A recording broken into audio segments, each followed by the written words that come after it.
Hi, dear listeners. This is Kate Riga. I'm here to make a quick pitch that you consider becoming a TPM Prime member.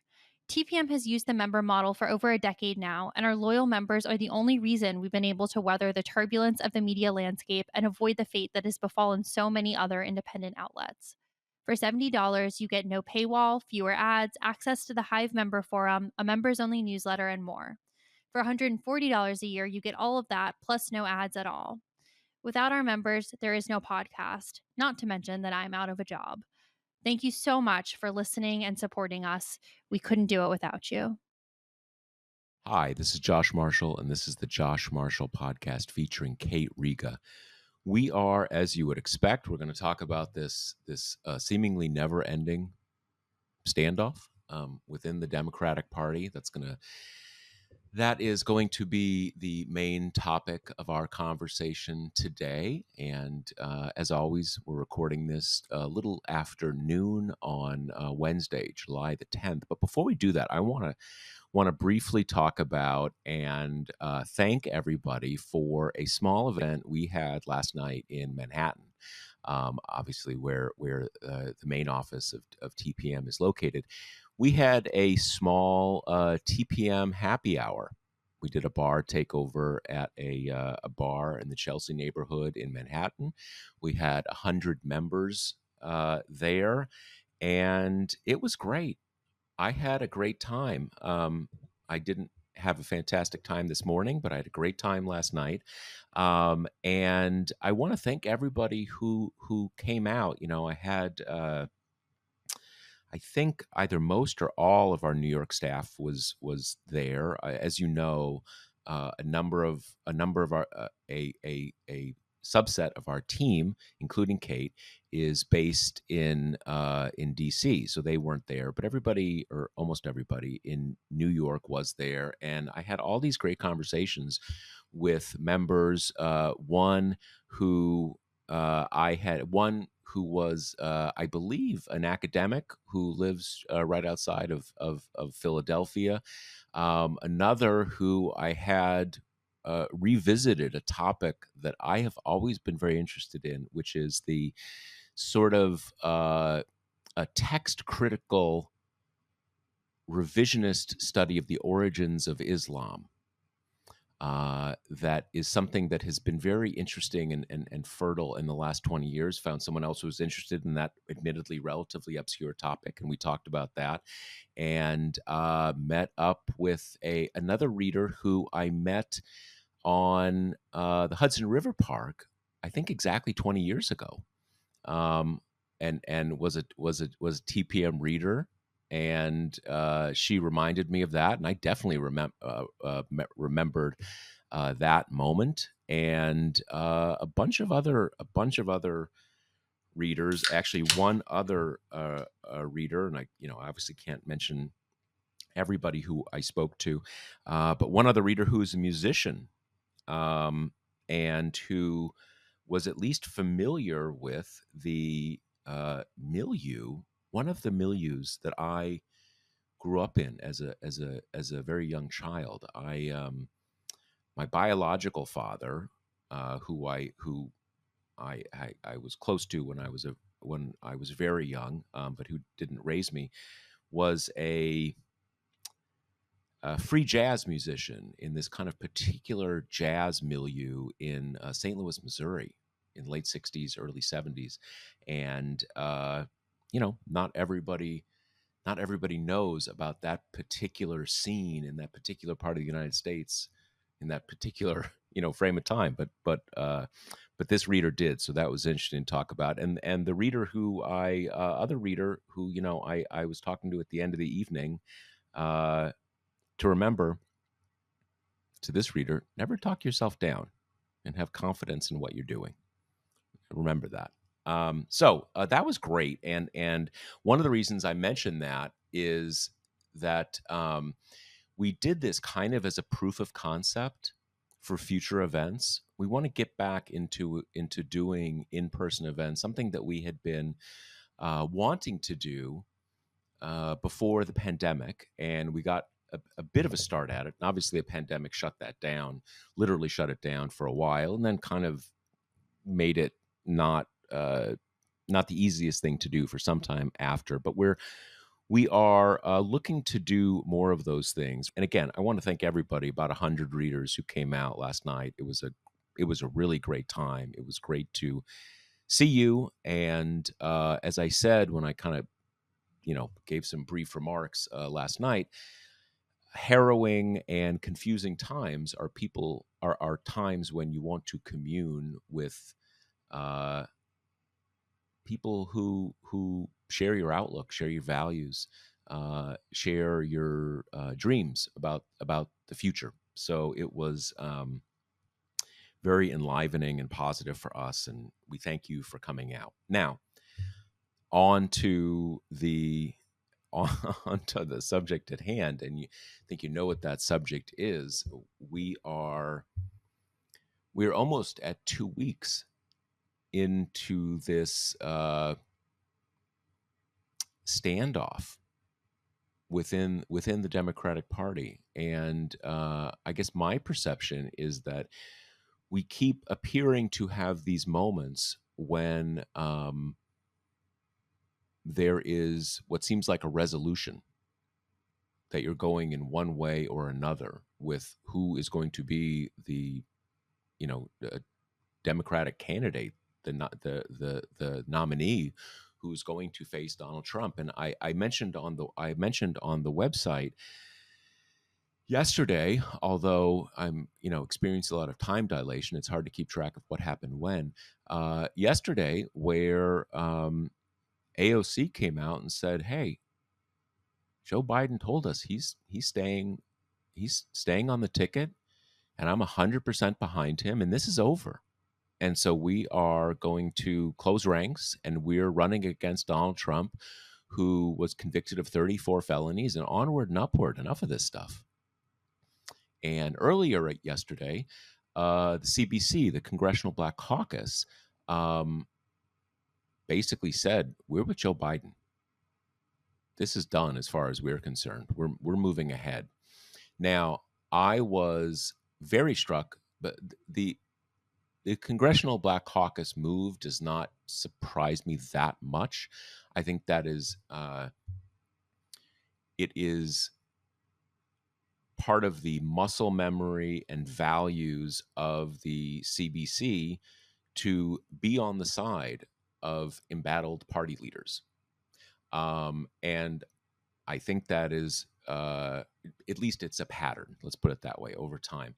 I think it is also the case, and I picked some of this up from people I was hearing from around the country over the weekend. There were a lot of voices in the African American community, within the African American community, saying, "We don't like this. We had a primary. We voted for Joe Biden. He's our candidate, and we don't know what we're hearing about this idea that he's going to be forced out of the ticket." So that was operating from all those different levels. And with AOC, she was sort of almost the first person I have seen, a major Democratic Party stakeholder, which she very much is, who I saw come out and say definitively and strongly and without any equivocation or seeming doubt, this is over. Joe Biden's the nominee, onward and upward. Even other people who've said the words didn't seem to say it with the same conviction. So I was thinking, that's where this is going now. And that seemed like where it was going yesterday. Then Nancy Pelosi went on Morning Joe this morning, and I've seen the text. I have not actually seen the video. And basically said, this is up to Joe Biden to make a decision. So whatever decision he makes, we are going to abide that decision. But don't make a decision during the NATO summit. And that's what we're doing. And that's kind of weird, because as far as Joe Biden's concerned, I think he's made a decision. He's been crystal clear that he's made a decision. So the decision he made seems like it's not one that Nancy Pelosi is comfortable with, and she wants him to make another decision. So I think that's clear, although it's also a little unclear about. I mean, I certainly agree. You don't want the president to sort of effectively resign. It's not technically a resignation, but it's kind of a resignation during a major international summit with all sorts of foreign policy contingencies. But there are things you say out loud. Um, and so I found that a little strange. And I found that a little strange because, as I said a couple days ago, Nancy Pelosi to me is the one. She is the one person above everyone else who I think has the clout, the power, the standing to decide this. And as of this morning, it kind of seemed like she was saying where she is, but in a kind of equivocating way. And that is where we are. So, Kate, what do you think?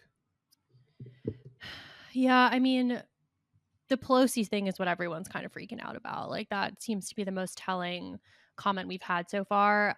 I make a little less of the AOC comment than a lot of other people do because it's so in her personal political interest to be behind Biden until you're not behind Biden anymore. And Hmm.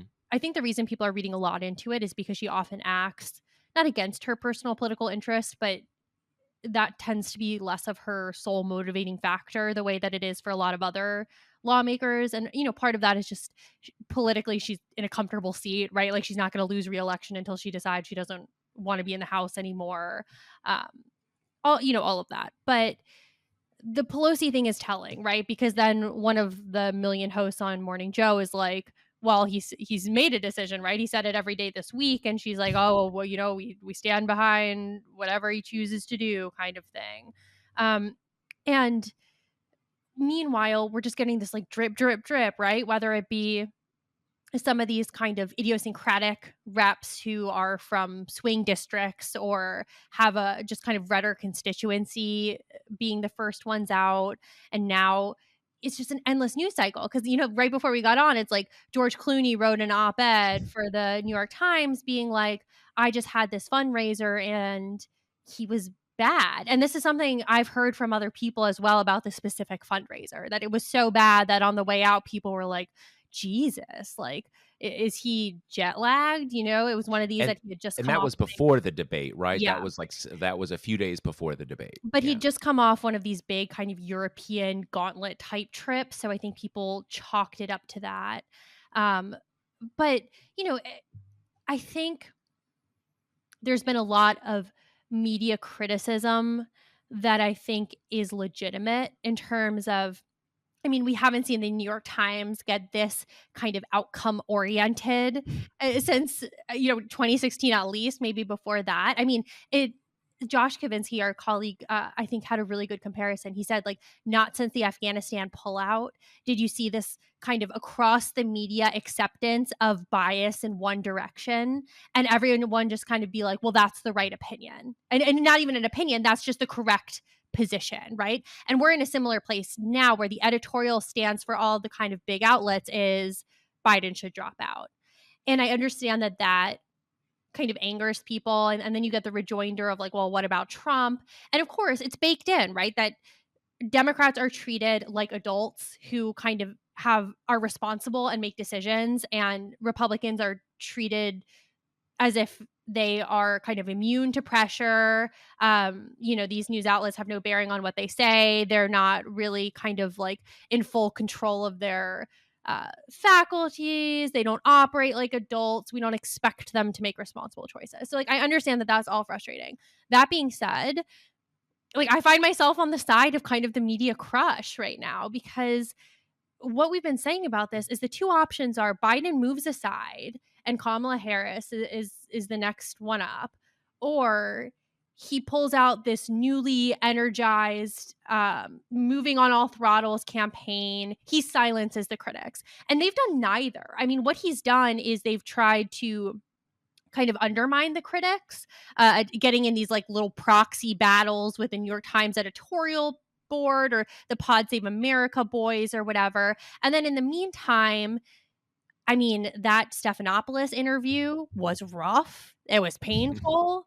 The call into Morning Joe was a little bit better, but even when he was reading off of, notes, he was garbling sentences. He was like failing to make clear points. I mean, I think we have enough data points by now, and I guess tomorrow we'll have the press briefing, which maybe that changes things if he somehow does kind of incredibly. But based on what we know, this is going to be his performance when he's off teleprompter. It's going to be garbled and soft spoken, and he's going to like mess words up and say things like we've defeated Medicare. And I think that kind of standard operating procedure before now was, yeah, he's going to make gaffes, right? He's always made gaffes. He's going to fuck up some names. He's going to fuck up some dates. Better to kind of have him out there. And I think that was a reasonable theory when we thought that was the extent of what would be bad about it. But based on what we've seen, post State of the Union, I mean, he's struggling to complete sentences, and we're so far afield from him making the case against Trump. I mean, you have the delivery, which is awful, but the message is nowhere, like in this call with Stephanopoulos, he is not even articulating any kind of case. He's like kind of being defensive and I grew NATO, which is like great. That's terrific. But you're running in an election. Like, better than anyone else that voters don't give a shit about NATO. Like, what are we doing here? And it's so frustrating because Trump is so obviously a weak candidate because throughout all of this, it's not like Trump's vote share is not skyrocketing. It's staying put because there's a ceiling and most people in this country absolutely hate Trump. So there's just like a clear opening for a competent candidacy, and it just really looks like Biden can't deliver it. And now we're in this like terrible worst of all worlds suspended animation where he's saying I'm in, and then these Democrats are being like, oh, I support whoever the Democratic nominee is. And I'm almost don't know what we're waiting for at this point, because to me, I thought what might be the inflection point was when we get a critical mass of polling back after the debate. And if he is really dropping, then that would be that. But it's been a little more mixed than that. Perhaps the damage has been more limited than people expected, even though what kind of bar is that when he was already trailing pre-debate? Let me add one thing about that, because I don't think it's, well, I don't think it's decisive in terms of what happens next or what should happen next, but I do think it is informing where we are. And that is, look, we've all seen several of these polls that have him down 5 points, 4 points, 6 points right after the debate. It's really important to understand that that is probably mostly or entirely explainable by response bias. You get a jolt like that, it can bounce right back. I know about a poll that will be coming out, or is in the process of coming out. Basically, it shows like no shift at all. Shows like a kind of like a tied race, and I think that poll is going to be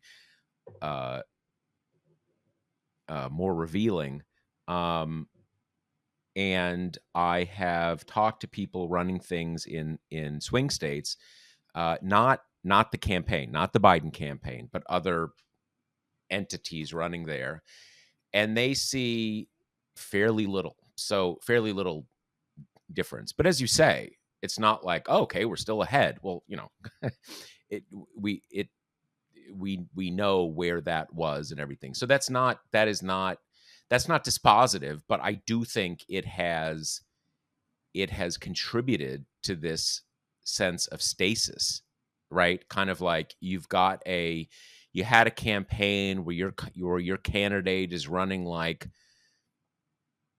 a point behind, and he probably has to win by at least a point, maybe 2 points. Do you really pull the plug on that campaign? That's everything Kate just said makes perfect sense. But then this other thing also independently makes a lot of sense, right? You have a campaign, you're a bit behind, but you're very much in it. something huge happens and kind of very little changes in the polls, do you really say, "Yep, but we are doing the unimaginable and dropping our candidate"? And that is, I think, why you have this stasis is exactly that. You've got these, kind of profoundly good arguments on both sides. And but on the other hand, I think it is. I mean, look, what I think happened in that debate was that, as Kate says, we had this understanding, maybe tacit understanding with Biden and the Biden campaign that Biden has aged a lot, even as president, let alone since he was vice president. But even as president, he's slowed down a lot, but in the clutch, he's going to show up and deliver solid or at least passable performances. And we're in this, and we can win. And in the first 20 minutes of that debate, people shifted from that to he's going to show up, and it is going to be at best rough every single time, and we're going to lose. And that is a big difference, right? And that's that's where we are. Right. I mean, And yeah, and go ahead. you're totally right. And what's so hard about this is I just find this kind of subsequent conversation about like, okay, well, how does Kamala Harris do against Trump, right? And then you kind of piecemeal together what scant polling has been done on that when for most of this conversation, nobody responding to those polls has considered that a reality.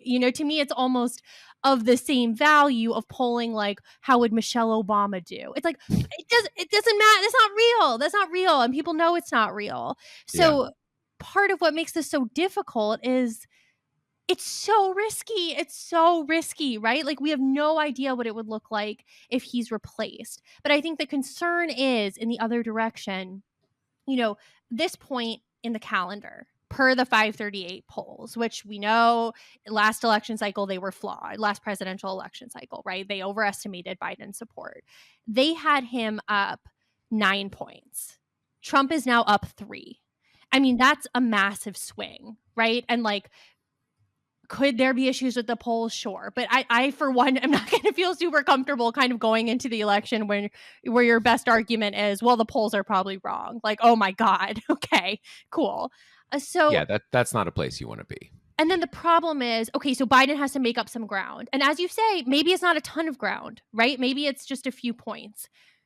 How is he going to make up that ground when, as you say, his public performance is going to be painful outside of the kind of very controlled teleprompter speaking to a friendly crowd events, which of course by the way, are going to get zero coverage or airtime. So most people will not know about those anyway. And then in the meantime, you've got all these stories cropping up of people who either because they're being kind of mercenary and want to get into the conversation, or because they've been harboring these doubts and didn't want to voice them earlier out of, fear of going out on the limb by yourself.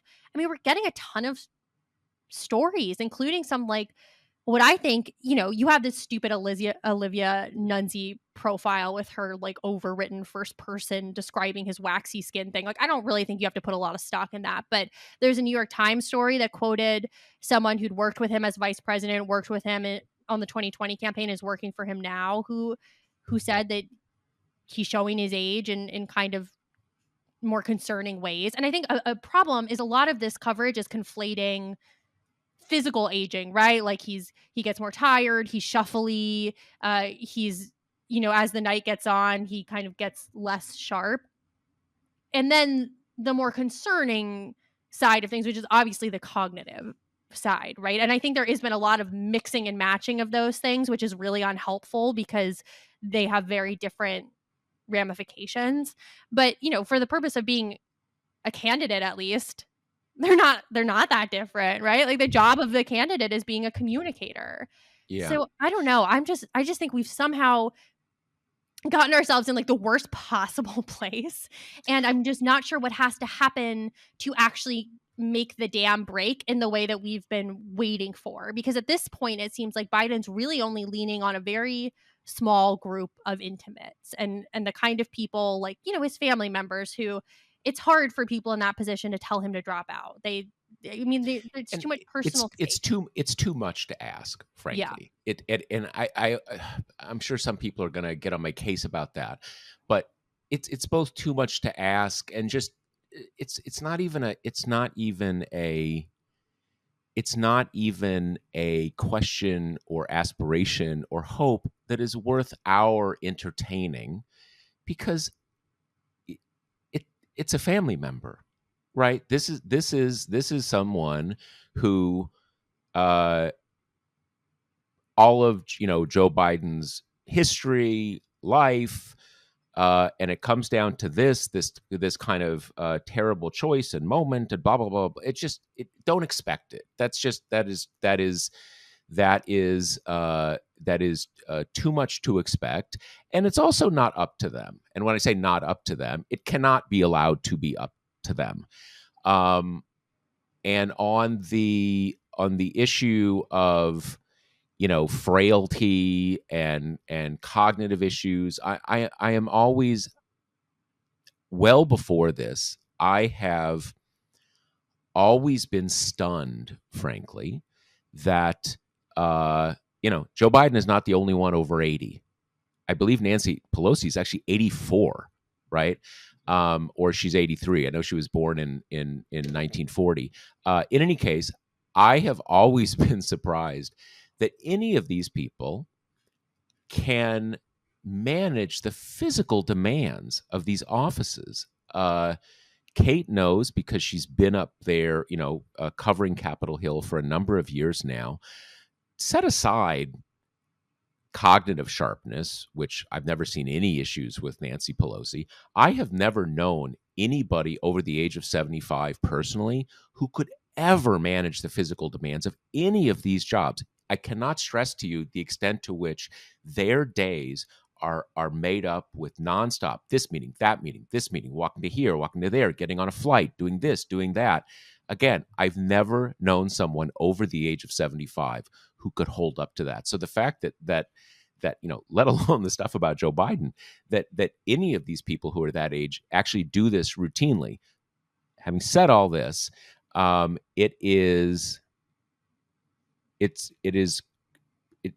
it's crystal clear that that he's simply not as sharp as he was, even relatively recently. And it is possible that if we were only seeing teleprompter events, we just wouldn't have seen this dimension of it. But people have seen it, and now they can't unsee it. And we are in this kind of perverse dynamic of demanding that he perform nonstop feats of strength, feats of physical stamina, feats of cognitive strength, Yeah. which is ridiculous, which is a the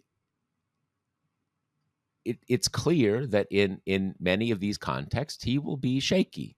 And so what are we doing here?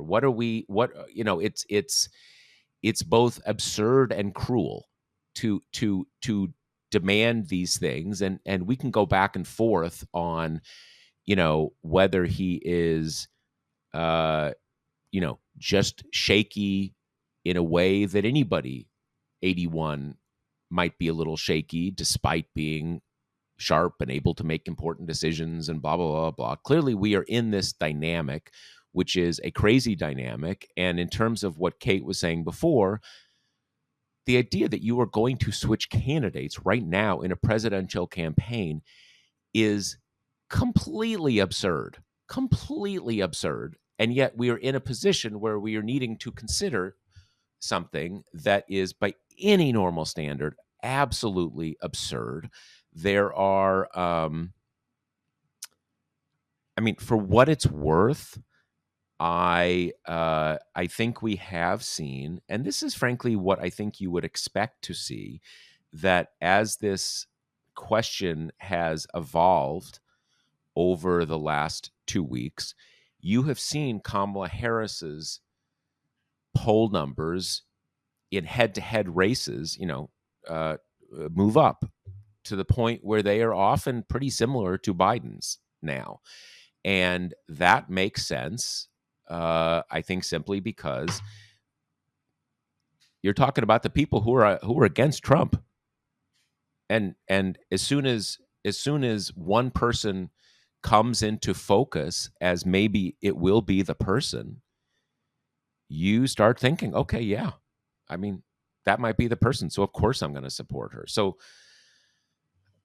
I do. I was driving this morning, and I do think,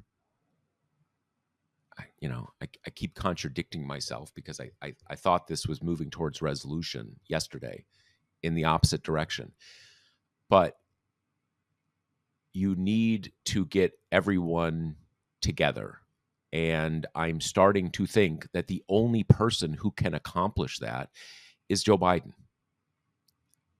By on his own, to the extent you can call anything here on his own, since obviously there's massive pressure, stepping aside and saying, I'm doing this. I'm doing this on the basis of all my accomplishments and what is so important to happen in the future, that this is the way forward. And, I've mentioned a few times on the site that for me, I find in my own head what is happening, what I think will happen, starts to fuse with what I think should happen. Because at a certain point, they become the same thing. Something has to happen that brings everybody together and gets everybody focused on all people who want there not to be another Trump presidency. Everybody on the same page, pushing in the same direction and giving it the best shot. And I'm not sure that is going to be possible with Joe Biden as the candidate. Yeah. So there's also the piece of this that I think a candidate switch, as scary, risky, et cetera, as it would be, could be painted as an opportunity, right? Like we said, a key part of this is not that Biden was running ahead and then there was the debate. He has not been ahead. Like the whole theory of his candidacy has rested on a turnaround. So seeing him and kind a of turnaround that had some logic in it in the engagements in the debates. exactly, to kind of similarly to the State of the Union, right? Use these big high profile events, put the concerns to rest, put the haters in their place, kind of dispense with the concern and truck on. Okay, that's not happening. And so far, and of course, caveat here, Biden is all in on running until he is not running, right? So, keep that in mind. There's not going to be any daylight from him about if he's running or not, because as soon as he's like, oh, I don't know, it's over for him, right? So Yeah, he's going to be yeah. all in until he's not. And for most Democratic electeds, they're going to be all in until they're not. I mean, for most of them, that is the absolute safest way to be. Otherwise, you're at the front of the pack. You're being singled out. You're a bad team player. If he stays on the ticket, that's going to be remembered. Even if he doesn't, you're going to be remembered in the Democratic Party as kind of an untrustworthy person. So that's where we are now. And if he stays in, if this is how it stays, and again, he's the only one who can make this decision, right? Like, I think there are some major stakeholders that can probably influence his thinking, the Pelosi's, Clyburns, Obamas, but for the most part, he's got to decide. He's not going to be pushed out.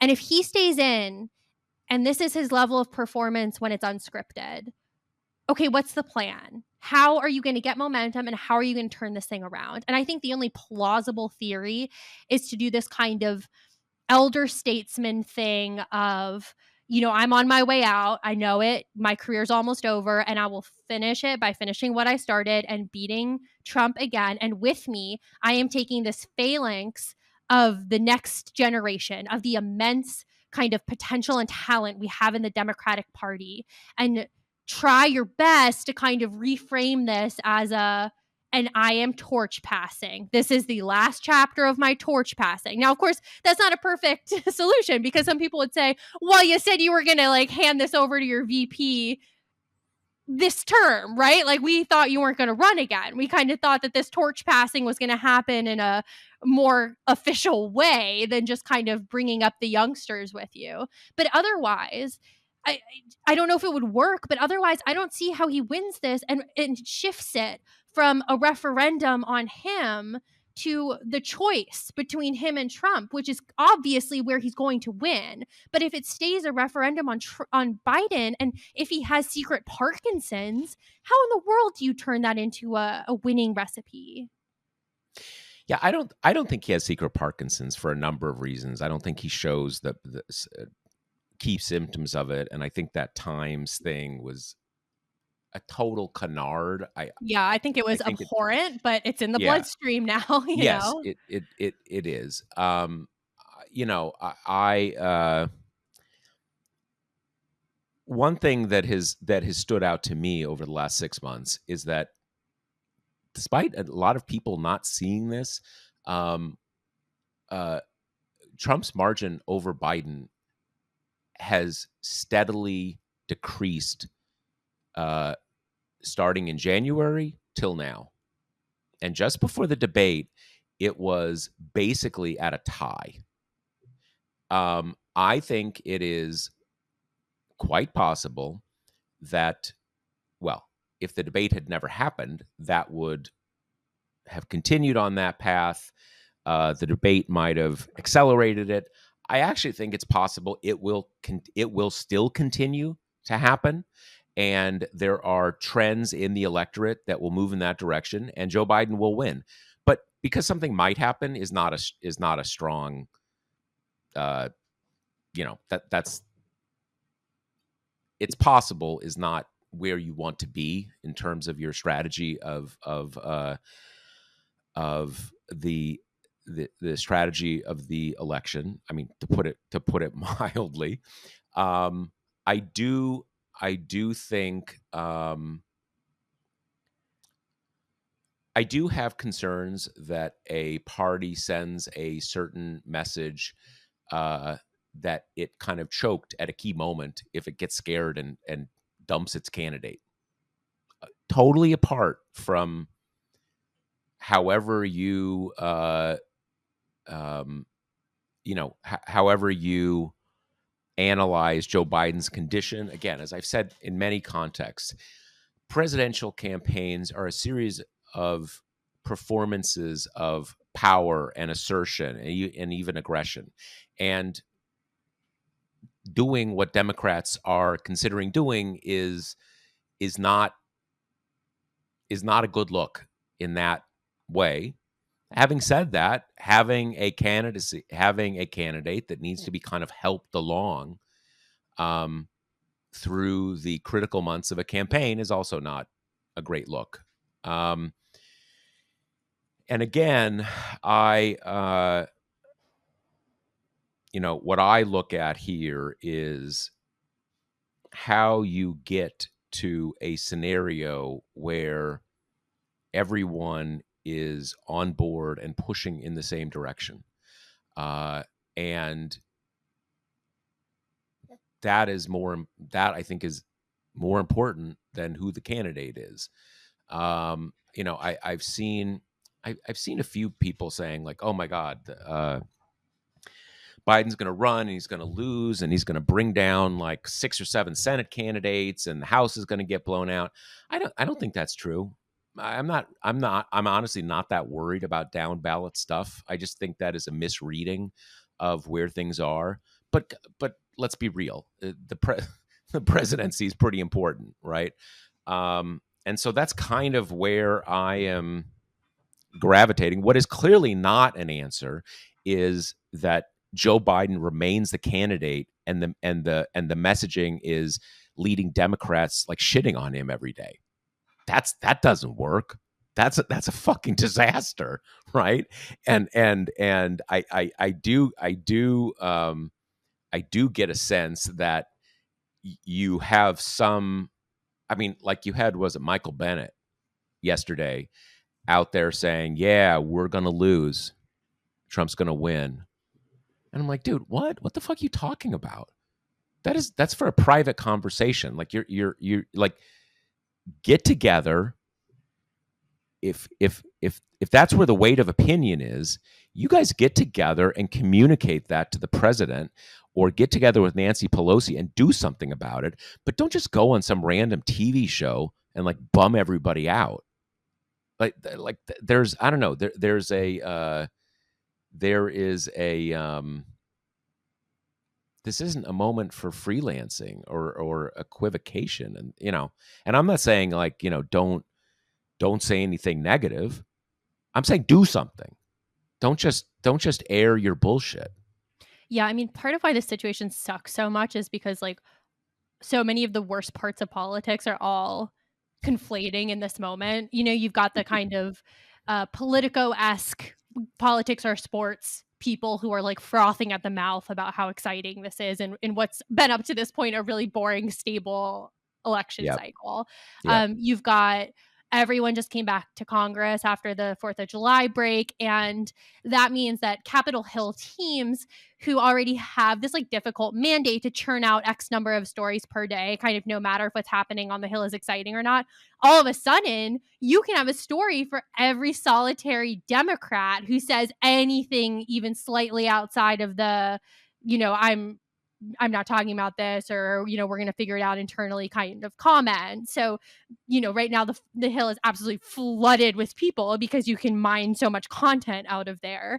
And then you also have Democrats habitual self-flagellation kind of on the stage, right? You've got so much opportunity to talk about how we suck, like our candidate sucks, like we're doing so bad in this election, this is a catastrophe, and Democrats love thinking those things and saying them out loud and saying them to reporters. So you've got this like unholy combination that's making this news cycle one of such anguish for people who are desperate for Donald Trump not to be the president, and for people who like and respect Joe Biden. There's also a level here that it feels horrible to watch someone be in this position, especially someone like him, who I think a lot of people consider to be like a fundamentally good man, no matter kind of his, I think, considerable ego and pride that's showing in this moment. So you've got all this going on, which just makes it so utterly hellacious. And it's just not going to end, like there needs to be either kind of some kind of kumbaya thing where Biden gets through to people like, I'm staying in, you need to get behind me if you don't want Trump to lose. Which, note here that I know he's been saying that a lot and he's been saying it in interviews. From what we know, he has done very little outreach to like people you would very much expect him to be reaching out to. On a lot of interviews I've been hearing with some kind of like, allies in Congress or whatever, they'll ask him, has he called you since the debate? And they say no. And it's like, and I saw a quote coming from Biden world that like, oh, he's called 20 members since the debate or something. And it's like, well, there's over 200 in the house, so get on the phones, I mean, it took him days to Right. call Schumer. That stuff is all just so, it's what indicated to me at first that maybe he's not kind of set on staying in, because that's not the behavior of someone you'd expect to stay in. But, Right. Right. this is where we are right now. And in terms of the comment you made about the down ballot concerns, what's going on there is, for a while, pre-debate as well, there was a gap between the kind of Senate candidates in these swing states and Biden in these swing states, so extreme as to have a lot of times, Jackie Rosen winning in Nevada by a handful of points, and then Biden losing by a handful of points. I mean, that's huge. Which is And unheard of. Which is exactly. unheard of. Yeah. And so, when I kind of talk to pollsters about this, it's like, okay, we don't get ticket splitting like this anymore. If we were to get it in this election, it would be a huge paradigm shift from all kind of recent modern elections. So then the natural conclusion is one of those polls is going to pull in the other. So from the optimistic perspective, maybe people are not jazzed about Biden. Maybe they have concerns about his age, but they really like Sherrod Brown. And so Sherrod Brown kind of gives reverse coattails to Biden. Now, the concern is that's just not how presidential elections tend to work. Like, the presidential election is the entree, it's the big thing on the menu, right? Even if you really care about your Senate race. And so it would be really, really unusual for the momentum to pull in that direction. And this is not to say that Senate candidates can't run again above the presidential ones. Like, they do. That's not unusual. But not by a gap that's that big. And so the concern is that Biden's center of gravity will pull down the Senate candidates. And then this overall kind of total demoralization of the Democratic Party will poison the water for everyone. Yeah, I have had, at least pre-debate, I have had a different sense of how that delta between the Senate candidates and the presidential candidates resolve. My sense of the dynamics of this election, I see that differently. Obviously, if Biden is, the post debate reality may be different. It may very well be different, and at a minimum, it is enough to provoke a lot of anxiety that that the new post debate reality may make it, may make Biden have the gravity to pull the Senate candidates down. I actually think there is a way that Biden says, I am not dropping out. Fuck what the New York Times says. Fuck what unnamed and a few named House members say. I'm doing this. And if he could get that, buy-in, there people, there is a part of how, especially voters who are loosely tethered to the political process, think about politics, that can have an appeal. An adamant commitment to staying in, to winning, to fighting, not to giving way, all this kind of stuff. If he is able to kind of bring his party in line, even if he is seen as, aged and not totally up to the job, I actually think that can come together because, again, it's these meta messages and meta stories that that politics is about. But if you, I don't think that works if, again, you are in a permanent standoff with the rest of your party, and someone needs to break the standoff. And I keep thinking it's being broken, and then it's not broken. I'll tell you something that. I heard from someone who's, very, very on the ground and very important in this, in this election, not someone from the Biden campaign. And I was surprised because this person was, I think he's going to stay. And I think for the moment, it's fine if he stays based on what we're seeing on the ground. And then this person said, and if he doesn't stay, and if it's not working, you don't want to do it during the NATO summit. You don't want to do it during the Republican convention. If nothing else, you leave the Republicans kind of off balance. They have to choose their vice presidential candidate and kind of, do their convention without knowing who they're running against next. So if in a week or 10 days it's not looking great, then Joe Biden can step aside. And I was very surprised by this. And this is someone whose judgment I have a lot of respect for. And I was very surprised by this person's relative lack of concern with the impact of the debate, and not based on kind of what they're seeing on Morning and Joe and stuff, right? It's the reports they're getting back from the the people knocking on doors, and then on top of that, saying if anything, if it's going to happen, I'd actually prefer it happened July 20th or a couple of days after that. I'll just put that out, kind of. because I have said a few times, I don't think the political elite, again, meaning that in the purely descriptive, not pejorative sense of the word, I don't think the political elite really has a sense of what's happening on the ground, and I don't have a sense of what's happening on the ground. I think this is someone who may have a little more sense, but write your own adventure, I guess. Yeah, I mean, I've heard this. I don't know. I just find it a little difficult to believe given that voters have been so worried about Biden's age for so long. And maybe that's operating in the way that it's baked in and this isn't a Well, that huge paradigm that shift. was that was how that's how this has been presented to me, again, based on very on the ground stuff, that what they are hearing from voters is they thought Joe Biden was like this because they've been living on a nonstop diet of those viral videos for like the last couple years, and it just doesn't really phase them. And I mean, that is not to say that is not terribly confidence inspiring, is a bit of an understatement, Right. right? But it at least seems to be that it doesn't surprise these people. And again, I don't find that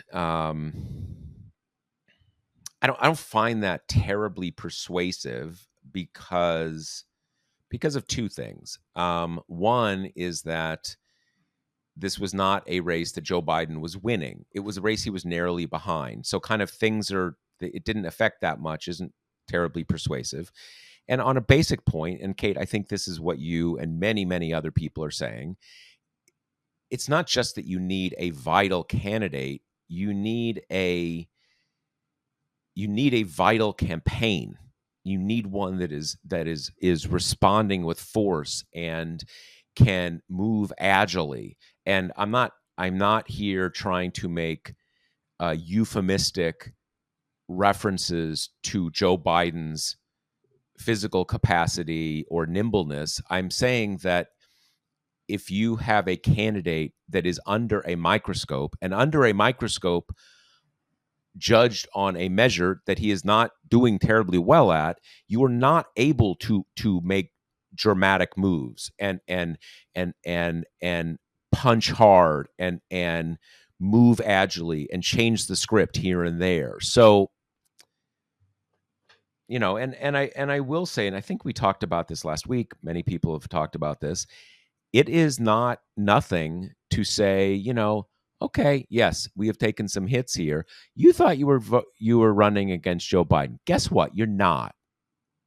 And the element of surprise, I mean, as the current victims of the element of surprise, i.e., the Democrats, you can use the element of surprise in your favor, right? And maybe that's the story. I mean, either way, ultimately, it's just this is so much bigger than Biden. It's Oh, it just 100%. Yeah, and it's 100%. and it's so hard because we don't know for sure what's safer. Um, and the stakes are so enormous.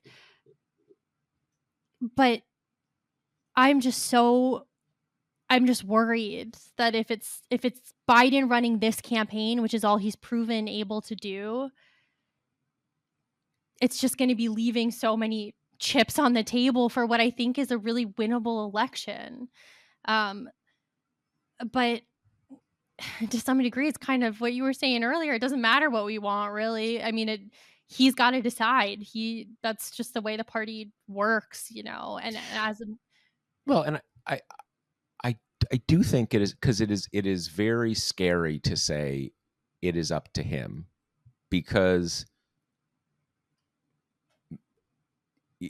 he's got we can say he's got a big ego, and clearly he has a big ego. Anybody who wakes up one day and says, I should run the entire country, and I think I'll do it better than anybody else, has to have a big ego. But sure, he has a big ego, and that's kind of too much to ask or to expect, I guess is a way to put it. But it also makes everybody feel terribly out of control.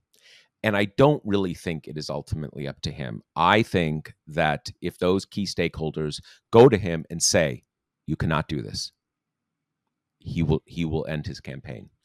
And I don't think that has quite happened yet. And so I only say that to the extent that I don't think we are totally hostage to anything Joe Biden decides. I think it's a little less complicated than that. And that is why, again, I was sort of surprised and a little disappointed by Nancy Pelosi's comments, because she was kind of sort of saying that, but not really. And this is not something to say in public. This is something that has to be communicated privately and in a way that is um, takes some account of Joe Biden's personal dignity, not because Joe Biden's personal dignity is relevant to the vast and historic stakes of this election, but because it is highly relevant to the people who are very committed to him being the nominee, accepting if and when he says, look, I think I can do this. I want to do this, but I can see that to really bring us together, I need to hand this off to Kamala Harris and get behind me, because we've done this together and this is the step. You're not going to get there if you've sort of done this thing where Nancy Pelosi and Chuck Schumer, announced they're going to walk over to the White House and you've got all these cameras going. That's not going to work. You've got to. This requires a lot of management, because everyone is scared, everyone is angry about different things, and you need to find a way to get everybody to a good place, or else you cannot win. I think he's just making it impossible to do that, because he keeps going on TV and saying, I'm the only one that can beat Trump. It's like, He's well, not making it easy. Yeah, a little he's not making it insulting to your easy. vice president. Yeah, I mean, and next on the calendar, he's doing a press conference tomorrow, which part of my frustration about this whole thing is like the call in to Morning Joe, the press conference, good ideas, good stuff to do one day after the debate when everyone's freaking out. Like, it doesn't do that much to allay concerns when it takes you 2 weeks to schedule your press conference, right? Which is just yet more data points that he can't do it, that it's going to be painful, because if we were in a situation where that was like Obama's first debate against Romney, where he was just really bad, then we could be in a situation where it's like, okay, he sucked at that debate, but we can throw him into the mix with reporters, right? You can throw him into the mix with like live unscripted stuff and he's fine, right? He's good. And this is clearly not that. And it's hard for me to imagine that tomorrow's press conference is anything but physically uncomfortable to watch.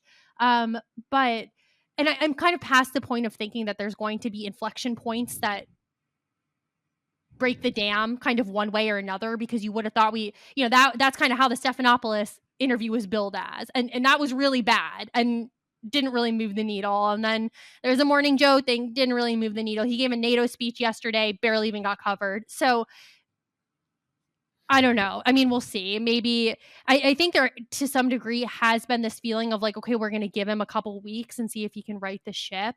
But Mhm. it's just really unclear to me right now if those stakeholders that you mentioned that have such great influence are working on any kind of timeline. And if they're not, they've got to be, because if this conversation extends until the Democratic convention, we're toast. I mean, that's it. That's so much time lost talking about Trump. And, Trump is not even really up on the airwaves yet. He's been massively outspent this whole time, and he's about to be. So, I don't Well, know. yeah. I mean, I think the stuff about um, Trump's money and stuff. That part doesn't even entirely entirely scare me. I mean, I hear that a lot. Like, oh, Biden's had the airwaves to himself, nothing's moving, blah blah blah blah. Yeah, okay. I mean, I'm not sure. I'm not sure Trump's ads will do it either. Um, but yeah, What I mean more by that is not kind of like it'll boost Trump's candidacy per se, just that it's going to keep the Biden is old thing in the bloodstream, right? Like that's Yeah. baked in at this point. No matter that if Democrats kind of like get on the same page and start singing from the same songbook, Hmm. it doesn't matter, right? Like the right-wing media, this is Christmas to them all day long. This is what it's going to be. So there's got to be, I mean, definitely unanimity on the Democratic side, but also some strategy of how to blunt the impact of those attacks, because that's going to be a defining theme of the campaign if he stays in, which again, I think is a compelling reason for him not to stay in and to take this Yeah. huge weapon out of the Republicans' arsenal. And not just a huge weapon, to force them to on the fly come up with a totally different campaign. That's Yeah. not nothing. Which will You be, know, racist and sexist. We know its contours, but yeah, we know its contours, but again, it's you build an engine to run a certain campaign, and if you suddenly have to run a totally different campaign, that is that is at least a bit disruptive. I will point out another point about the kind of hopeless nature of, again, the constant demands for new feats of strength, is that even if we were talking about the old Joe Biden, the 2023 Joe Biden, with this level of scrutiny, he's not going to come out of these press conferences and you say, "Fuck, man, he blew it away," because he never blew those things away. right. And I don't mean in the sense of like when he was 50 or 60 that he always had, malapropisms and gaffes and everything. I mean, he wasn't blowing those things away, before whatever the time span is where things seem to have really kind of gone downhill. So it's even if we go back to 2023, you're still going to say, okay, it was okay, it was fine. It's just that in the old model, we just sort of said, he's just kind of okay and fine. And if you're not demanding feats of strength, it kind of, that just is how it is. And as we know, we're now forced to contend with stuff that is not maybe just going to be fine. It's maybe going to be, significantly sub fine. And, so it's just,